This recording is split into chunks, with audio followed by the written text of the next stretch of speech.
Lucas capítulo 21, versículo 33. Passará o céu e a terra, mas as minhas palavras não hão de passar. E olhai por vós, para que não aconteça que o vosso coração se carregue de glutonaria, de embriaguez e dos cuidados da vida, e venha sobre vós de improviso aquele dia. Porque virá como um laço sobre todos os que habitam na face de toda a terra. Vigiai, pois, em todo o tempo, orando, para que sejais havidos por dignos de evitar todas as coisas que hão de acontecer e de estar em pé diante do Filho do Homem. Vamos orar mais uma vez? Amado Pai, Papaizinho, é a Tua palavra.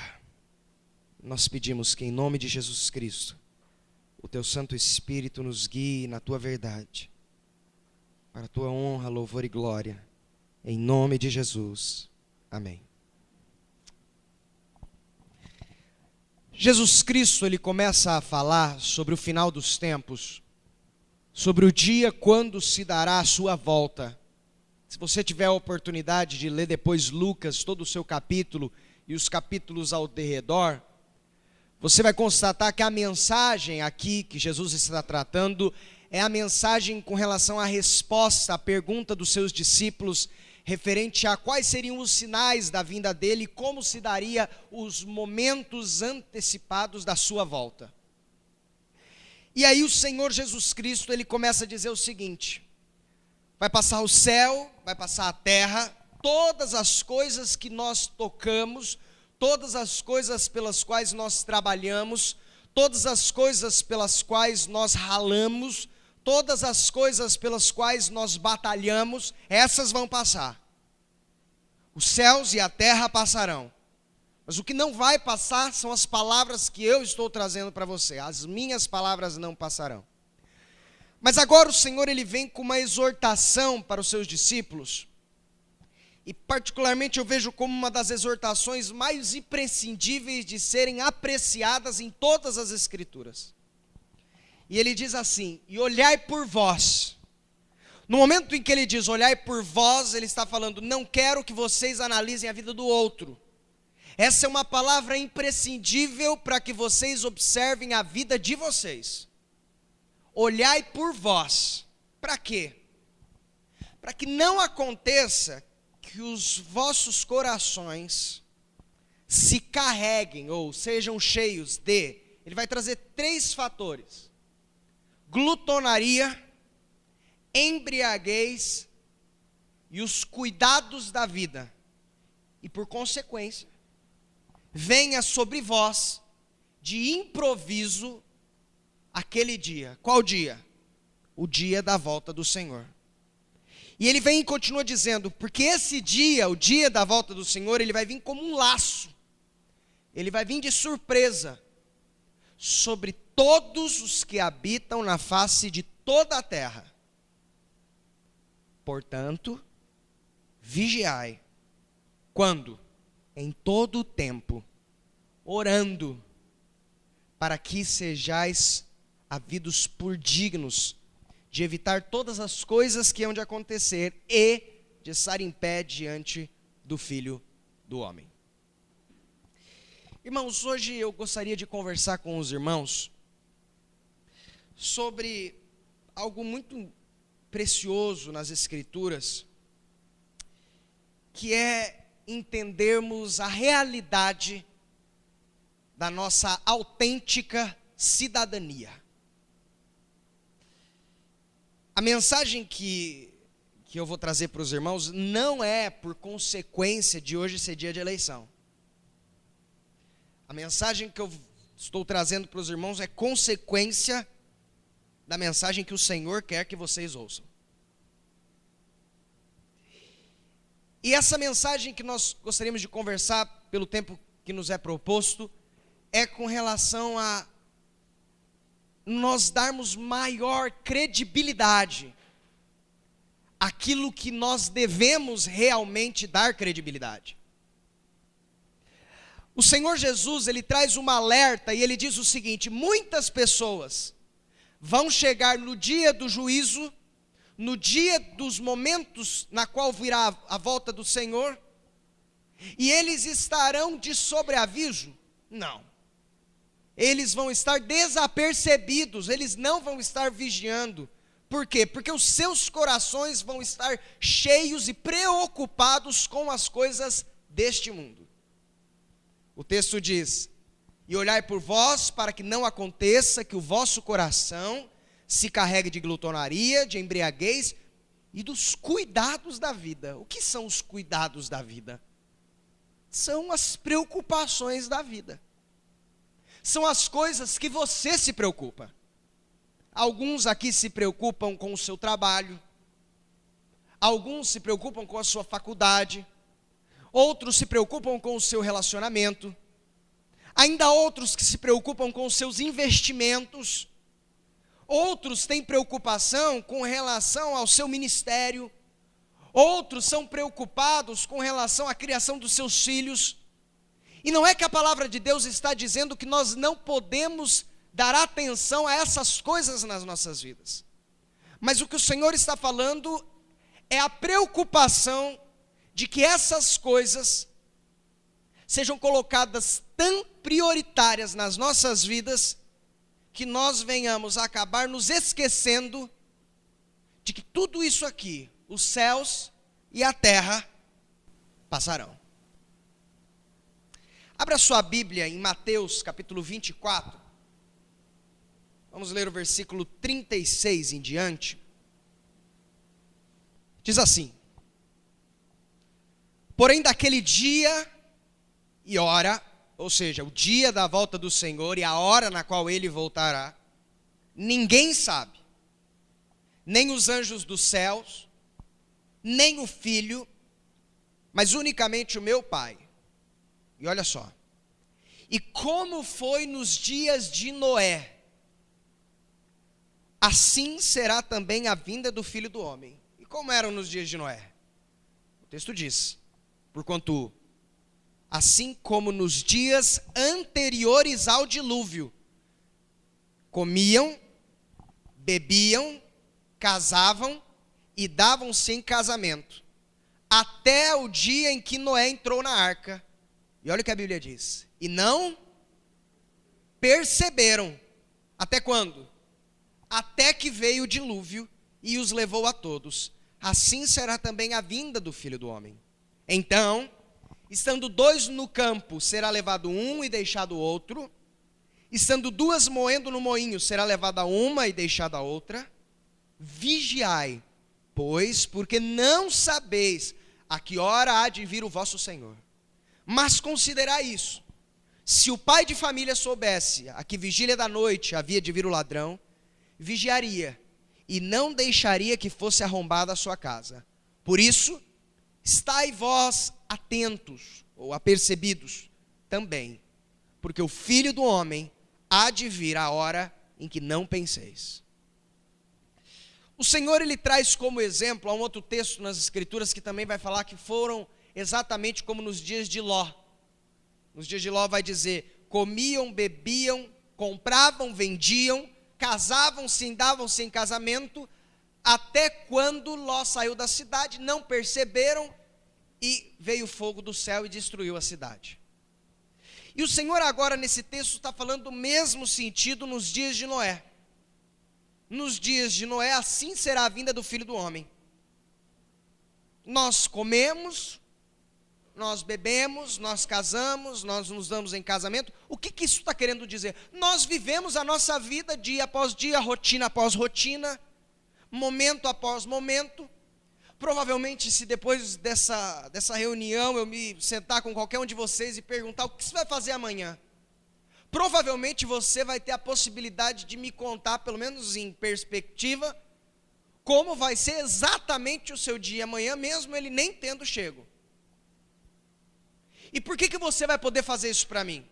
E por que você vai poder me narrar o seu dia ou a sua semana, porque ela nem ainda aconteceu? Porque nós temos planos, porque nós temos propósitos, porque nós temos anseios. Eu tenho jovens aqui, eu sou um deles, data de casamento marcado, mas o casamento nem aconteceu ainda, está longe. O do Bruno não. Mas por que nós conseguimos organizar isso? E a Bíblia ela está falando que nos dias antes do dilúvio, as pessoas viviam, é isso que o texto está dizendo, em rotina. Na rotina do seu dia a dia. Na rotina que já, se alguém perguntar, você vai falar, o que você vai fazer amanhã? Amanhã eu vou comer e vou beber. E você, o que você vai fazer daqui? Eu vou casar. E você? Eu vou dar em casamento. O que você vai falar? Eu vou vender. E você? Eu vou comprar. A rotina. E o Senhor disse que a decorrência dessa rotina, no caso deles, era que eles só perceberam quando veio já o dilúvio. E ele diz, assim será na vinda do Filho do Homem.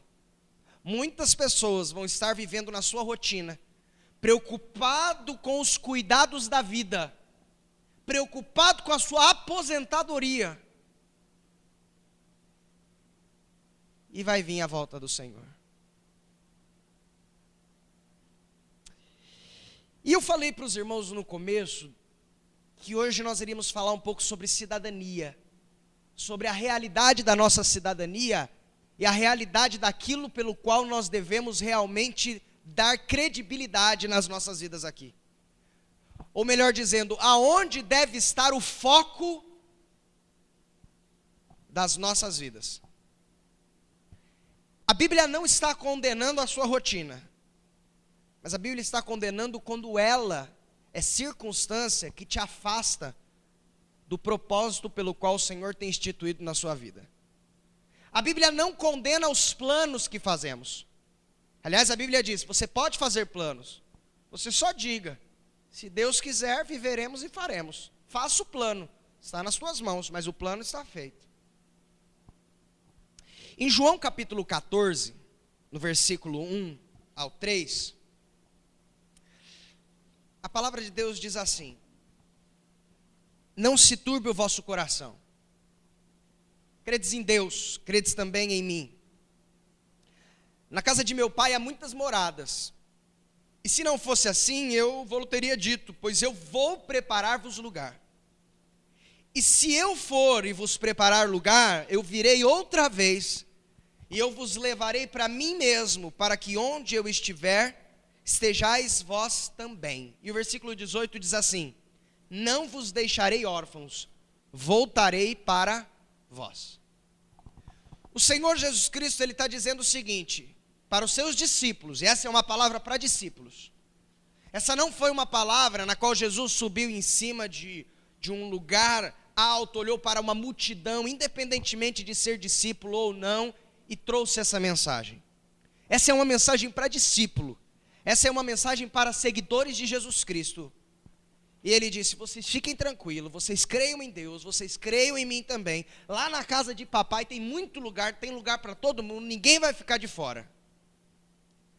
Eu estou indo para preparar lugar para todo mundo, mas um dia eu volto, e eu levo todo mundo que for meu discípulo, levo para ficar lá comigo. E ele diz assim, virei outra vez e vos levarei para mim mesmo, para que onde eu estiver, vocês também estejam.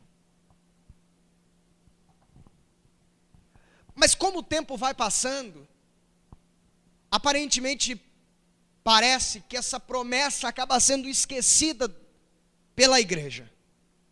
E esquecida de uma tal forma que nós acabamos vivendo as nossas vidas, nos esquecendo da promessa de que um dia Ele volta e diz para nos levar. É como se o Senhor Jesus dissesse, olha, fica aqui, eu já volto para te pegar. Mas você não é daqui. Mas fica aqui que eu já volto. E parece que a igreja talvez espera um pouquinho ele e depois esquece da promessa dele e começa a viver ali, se deliciando com os prazeres dali e ficando preocupado não mais com o dia que ele vai voltar. Puxa, será que já está voltando? Hoje passou mais um dia, quer dizer que é um dia menos da data que ele que sabe quando vai voltar. Não, eu já me esqueci disso. Ou você acorda com o calendário lá dizendo um dia menos? Em João capítulo 18, versículo 36, quando Jesus ele tem uma conversa com Pilatos, e Pilatos disse o seguinte: é o teu povo que está te trazendo aqui para ser, pedindo a sua morte, pedindo a sua crucificação. Jesus diz assim, respondeu Jesus: o meu reino não é deste mundo. Se o meu reino fosse deste mundo, lutariam os meus servos para que eu não fosse entregue a judeus. Mas agora, o meu reino não é daqui. O Senhor Jesus Cristo, ele disse o seguinte para Pilatos: Pilatos, você está dizendo que o meu povo é quem me entregou para você, os judeus. Mas os judeus não fazem parte do meu povo. O meu povo é o povo do meu reino. Os meus autênticos servos são servos do meu reino. Aqui não é o meu reino. E se o meu reino fosse daqui, os meus servos lutariam por mim e não jamais deixariam que eu fosse entregue a você. Mas é porque o meu reino não é daqui. Em Lucas capítulo 23, versículo 42, o ladrão que se encontra do lado da cruz de Cristo, ele reconhece muito bem de que a pátria e a cidadania e o governante do reino do Senhor não era o mesmo desse reino aqui. E diz assim, e disse ele: Senhor, lembra-te de mim quando entrares no teu reino.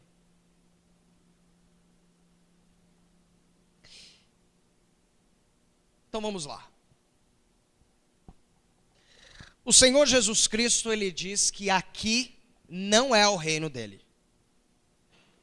O Senhor Jesus Cristo, ele diz que o lugar autêntico do lar, o lugar autêntico do país, o lugar autêntico onde há um autêntico governo, o lugar autêntico da verdadeira cidadania dele, não é este mundo. Por quê? Porque estes céus e esta terra passarão. Mas as palavras dele, e por consequência o lugar aonde ele é rei, esse durará para sempre. E seguindo nessa linha, ele olha para os seus discípulos e diz o seguinte: aqui não é o meu lar, aqui não é o meu reino. O meu reino é com o Pai. Jesus, no final da sua vida, ele diz assim: eu vim do Pai e eu volto para Ele. E vocês deveriam se alegrar por saber que eu vou para o Pai, porque o Pai é maior do que eu. Mas ele diz para os seus discípulos o seguinte: discípulos, o meu reino não é daqui, o meu reino é de lá. Mas eu vou fazer uma promessa para vocês. Eu vou para lá, mas eu volto para um dia levar vocês para lá. Um dia eu volto para levar vocês para lá. E eu vou organizar lugar para todo mundo morar lá. E quando eu voltar, todo mundo que for autêntico cidadão do reino vai comigo. Quando eles se tornaram cidadãos do reino? A palavra de Deus diz de que quando se crer em Cristo Jesus, veio para o que era seu, os seus não receberam, mas a todos quanto receberam, deu-lhes o poder de serem feitos filhos de Deus, a saber, os que creem no seu nome. No momento em que qualquer indivíduo, vamos lá para ficar um pouco mais claro, quando eu e você nascemos naturalmente aqui neste mundo, a palavra de Deus diz que nós não nascemos como cidadãos do reino de Deus. O único cidadão original que veio para essa terra do reino de Deus foi o Senhor Jesus Cristo. Mas quando eu e você nascemos aqui, nós não nascemos como cidadãos do reino de Deus. Nós nascemos como cidadãos deste reino. Nós nascemos como cidadãos daquilo que vai passar. Nós nascemos filhos do diabo, como diz João 8, vós tendes por pai ao diabo e quereis satisfazer os desejos do vosso pai. Ele foi homicida desde o princípio, não se firmou na verdade, porque nele não há verdade. Quando ele profere mentira, fala do que lhe é próprio, porque é mentiroso e é o pai da mentira. Mas quando temos o conhecimento a respeito de Jesus Cristo e da sua obra, na morte, sepultamento e ressurreição, quando cremos em Cristo Jesus, as Escrituras nos dizem que nós somos selados com o Espírito Santo da promessa. E o ato de nós sermos selados com o Espírito Santo da promessa, mesmo que ainda não tenhamos sido levados, como a palavra de Deus diz, para o reino dele, as Escrituras nos mostram que nós somos feitos, neste momento, filhos de Deus, e por consequência, cidadãos do reino de Deus. Abra sua Bíblia em Colossenses capítulo 1, versículo 13. Ele nos tirou, aqui é Deus, da potestade, ou do poder, ou do domínio das trevas, e nos transportou, para onde? Para o reino do Filho do seu amor.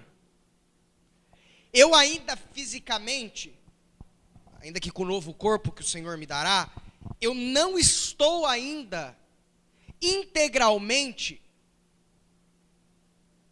na presença do reino, ou no reino de Deus. Mas as Escrituras me mostram de que eu, através de Jesus Cristo, já me tornei um participante, um cidadão autêntico do reino de Deus. E por consequência, no momento na qual eu me tornei participante, cidadão do reino do Filho do seu amor, do reino de Jesus Cristo, algumas circunstâncias aconteceram na minha vida. A primeira, eu perdi a minha cidadania mundana. Não há como eu acolher duas cidadanias para mim mesmo. Eu perdi a minha cidadania mundana. Eu agora somente, exclusivamente, sou um cidadão do reino de Deus. Mas eu ainda não estou no reino. Eu ainda estou aqui. Mas eu já tenho o selo do passaporte, para que quando o Senhor vier, eu tenha plena autonomia para ir junto com Ele. Por quê? Porque eu nasci de novo. João 3,3, em verdade eu te digo, que aquele que não nascer de novo não pode ver o reino de Deus. Não pode estar no reino de Deus visto de turista. Só cidadão pode ver. Não há como você ir lá, dar uma volta e depois você volta para cá. Você dá uma viagem, conhece um pouco o reino de Deus, não é cidadão. Não. O Senhor diz que com relação ao seu reino, é só aquele que é autêntico cidadão do reino que vai poder visualizar e, por consequência, entrar no reino de Deus. Mas eu ainda não estou no reino, então o Senhor me deixou aqui. As Escrituras vão dizer que Ele me deixou aqui na característica de representante do reino de Deus. Ele não me deixou aqui na característica de espera aí e fica aí. Ele não me deixou aqui para que eu apenas aguardasse, sem saber o que fazer ou sem saber para onde ir. As Escrituras dizem que Ele nos deixou aqui como embaixadores do seu reino, embaixadores de Cristo. Em 1 Pedro, capítulo 2, versículo 11, é interessante o modo como o apóstolo Pedro, ele quando ele vai conversar com a igreja, olha os termos que ele usa quando ele vai falar com a igreja. Em 1 Pedro 2,11.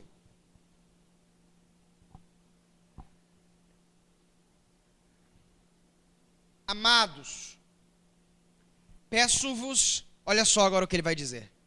Como a peregrinos e forasteiros. E ele vai dizer que vos abstenhais das concupiscências carnais que combatem contra a alma. Mas eu quero dar um especial enfoque aqui, irmãos, para esses dois termos que ele usa quando ele vai falar com os irmãos. É como se ele dissesse: olha, Johnny, eu vou falar com você agora, já que você é um forasteiro e como você é um peregrino aqui no Brasil, ou seja, como você não faz parte daqui, que, portanto, você se abstenha das concupiscências da carne que combatem contra a alma. A mensagem que a igreja sempre teve o conhecimento é que, ainda que elas estivessem vivendo uma vida aqui, elas não faziam parte daqui. Ainda que elas estivessem tendo cotidianos aqui, esses cotidianos não poderiam ser a razão da vida delas aqui. Os cuidados da vida não poderiam ser tão absurdos e tão cuidadosos e tão cheios, que levassem até mesmo a esquecer que aqui não é a minha pátria e que o meu Senhor, o meu autêntico presidente, disse que um dia voltará para me levar. Em Lucas capítulo 12, versículo 16, o Senhor conta uma história sobre um homem que queria organizar uma aposentadoria para ele. Ele trabalhou porque ele queria fazer o pé de meia do final da vida dele. Diz assim: e propôs uma parábola dizendo: a herdade de um homem rico tinha produzido com abundância. E arrazoava ele entre si, dizendo: o que fareis? Eu não tenho onde recolher os meus frutos.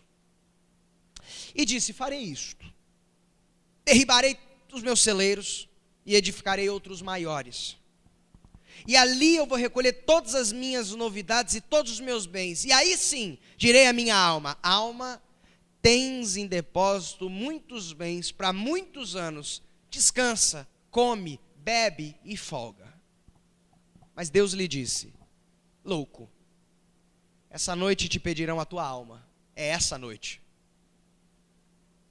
E o que tens preparado, para quem será? O Senhor chama ele de louco. Eu vejo que a loucura desse homem não estava na aposentadoria dele, porque que ele estava fazendo uma aposentadoria. Ele disse o seguinte: ele olhou para os bens dele, ele disse: eu tenho bastante, mas eu ainda não tenho o suficiente para uma aposentadoria até o resto da minha vida. Então eu já sei o que eu vou fazer.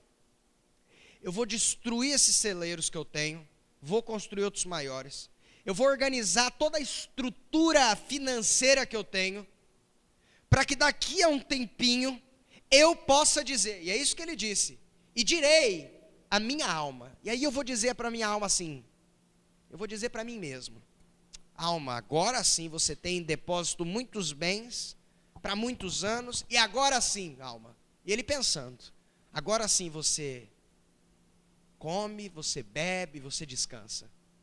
E o Senhor disse o seguinte: sabe esse plano, esse propósito que você tem para a sua alma? Você é um louco. Essa noite te pedirão a sua alma. E o que você tem preparado, para quem será? Irmãos, eu tenho observado que muitos de nós temos nos preocupado com circunstâncias que nós nem mesmo temos o reconhecimento de que os céus e a terra passarão. Os nossos corações têm muitas vezes estado tão ligados às coisas desta vida, que nós temos nos esquecido da relevância, da importância e da promessa de que o Senhor disse que aqui não é a nossa pátria. Você entende a razão pela qual a igreja primitiva vendia tudo que tinha, dava aos pés dos apóstolos, para que dividisse entre um e outros, para que ninguém tivesse necessidade? É porque eles estavam com esse reconhecimento de que o Senhor já está voltando. Se já está voltando, não precisamos disso. A razão pela qual o apóstolo Pedro e o apóstolo João chegam para entrar no templo, o rapaz pede uma esmola e a resposta deles é: prata e ouro não tenho, o que tenho te dou, em nome de Jesus Cristo, levanta e anda. Mas agora eu não quero dar atenção para o em nome de Jesus Cristo, levanta e anda, que é imprescindível, óbvio. Mas prata e ouro eu não tenho. E por que ele não tinha prata e ouro? Porque o investimento deles estava sendo um investimento diverso do investimento necessário que eles entendiam para o reino de Deus. Jesus Cristo disse que quão difícil é entrar um rico no reino dos céus. É mais fácil passar um camelo pelo vão de uma agulha do que um rico entrar no reino dos céus. Qual a razão pela qual Jesus disse isso? Eu vejo, irmãos, que a razão é porque é extremamente difícil. Os discípulos disseram para ele, então quem poderá se salvar? É impossível passar um camelo pelo vão de uma agulha. E o Senhor disse, para os homens é impossível, mas para Deus nada é impossível. E eu vejo que a maioria das pessoas dão credibilidade na segunda parte do texto. Eu sou a exceção. Para Deus nada é impossível. Mas a mensagem não era para trabalhar em cima da exceção. A mensagem era para ser trabalhada em cima da regra. Quão difícil é um rico entrar no reino dos céus. E por quê? Porque o rico é exatamente, agora eu vou trazer a minha mensagem para o rico cristão. Porque muitos dos ricos cristãos são exatamente o caso daquela semente que caiu no meio dos espinhos. A palavra de Deus diz que os cuidados deste mundo, ouviu a palavra começou a frutificar, mas os cuidados deste mundo e a sedução das riquezas a sufocaram e a levaram a se tornar uma planta infrutífera. Sem fruto nenhum. Por que não dá fruto? Porque está vivendo debaixo da religião. Vai na igreja, cumpre o protocolo, observa os preceitos regulamentares, mas não dá fruto. Porque os cuidados da vida e a sedução das riquezas sufocaram. Você observa que muitas vezes isso de fato tem sufocado. Eu conversei com alguns jovens alguns dias atrás, me lembro de uma conversa com um jovem e ele falou o seguinte: eu tenho observado que nós temos perdido a nossa comunhão que tínhamos quando éramos adolescentes. E nós temos perdido essa comunhão porque hoje as nossas preocupações só se estão baseadas no nosso trabalho, enquanto vamos ganhar dinheiro, será que o nosso salário vai aumentar? E por consequência disso, todos os horários livres que nós temos, nós os ocupamos. E nós ocupamos com coisas espirituais? Não, nós ocupamos com outras coisas que podem nos gerar mais fruto para nós mesmos. Mais renda para nós mesmos, mais satisfação para nós mesmos. Ao invés de utilizar esses horários ou substituir até mesmo os que já estão sendo utilizados por outros que possam servir para a edificação do reino, sabendo que tudo aqui é passageiro. Me lembro uma vez de uma mensagem que eu ouvi de um ministro, e ele estava estudando Apocalipse, ali no final, nas escrituras, no juízo do grande trono branco, o dia do juízo final. E quando chega no dia do juízo final, a palavra de Deus diz que no momento disso, a Bíblia diz que, e os céus e a terra passaram. Ou seja, estarei eu lá, diante do juiz, sem nenhum poder de barganha, porque tudo aquilo que eu acumulei passou. E eu estou ali, diante do juiz, sem poder ter o cartão da minha conta bancária. E eu estou ali diante do juiz, apenas com os investimentos celestiais, para poder apresentar. Apenas com os tesouros que eu juntei, como disse o Senhor Jesus Cristo. Não ajunteis tesouros na terra, onde a traça e a ferrugem consomem, e onde os ladrões minam e roubam. Mas ajuntai tesouros no céu, onde a traça e a ferrugem não consomem, e onde os ladrões não minam nem roubam, porque onde estiver o vosso tesouro, aí sim é onde vai estar o vosso coração.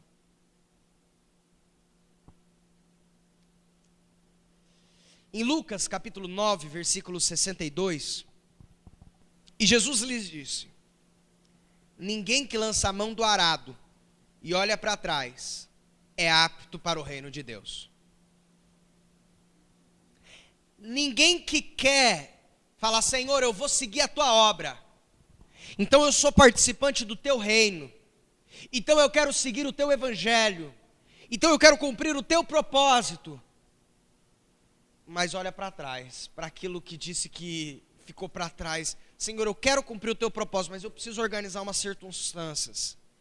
Eu quero cumprir o teu propósito, mas o Senhor precisa entender algumas pendências aqui. Senhor, eu quero estar com foco no teu reino, mas há algumas observações aqui atrás que são imprescindíveis de que eu dê uma atenção especial. Ninguém que alega lançar mão do arado, mas continua olhando para o arado, é apto para o reino de Deus. A mensagem de Jesus Cristo para nós é uma mensagem que diz assim: eu te chamo para que nós andemos juntos, mas é para frente. E esquecendo-me das coisas que para trás ficam e olhando para o alvo. É esquecendo-me daquilo que deixei e caminhando-me adiante. É de fato, as coisas velhas já passaram e eis que tudo se fez novo. Amados, eu concluo aqui com os irmãos hoje que aquele dia não venha de improviso. E olhar por vós, para que não aconteça que o vosso coração se carregue de glutonaria, de embriaguez, dos cuidados da vida, e venha sobre vós de improviso aquele dia. E para os preocupados de plantão, uma palavra para você. Se você é um autêntico cidadão do reino de Deus, Lucas capítulo 12, versículo 29 a 32, Jesus Cristo tem uma palavra para você, e ela diz assim: não pergunteis, pois, o que haveis de comer ou o que haveis de beber, e não andeis inquietos, porque os gentios do mundo buscam todas essas coisas, mas o vosso Pai sabe que necessitais delas. Mas buscai antes o reino de Deus, e essas coisas, todas essas coisas, vos serão acrescentadas. Não temas, ó pequeno rebanho, porque a vosso Pai agradou dar-vos o reino.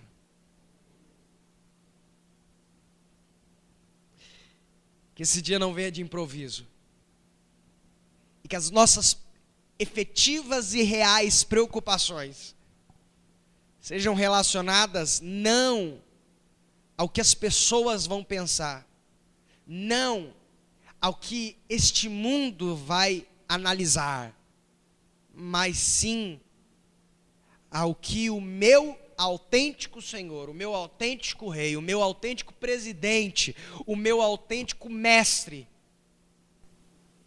vai dizer. Porque aqui não é a minha pátria.